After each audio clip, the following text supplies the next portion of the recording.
जमानी त हाजीपुर शहर में आई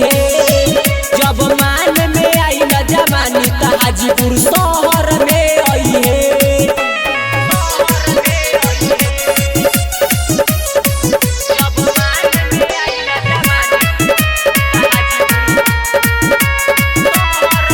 लाल बसराए में मजा बड़ी आई रे मारी जब लखनी तो बहुते दुखाई रे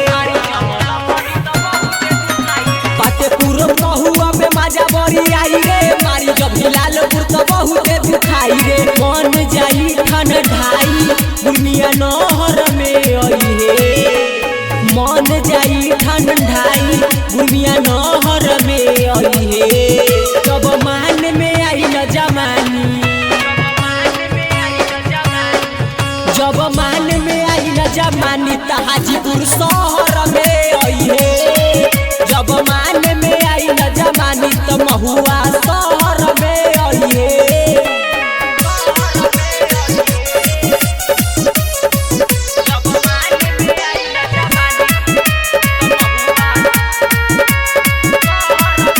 विद्युत चौकौसन में दिए सब रोआई हो तू हम सफारी देही अब बाहर आई हो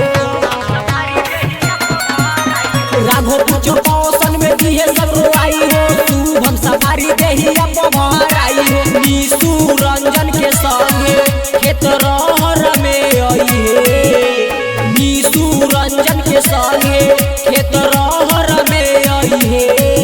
जब मान में आई न जमानी जब मान में आई न जमानी त हाजीपुर शहर में आई है।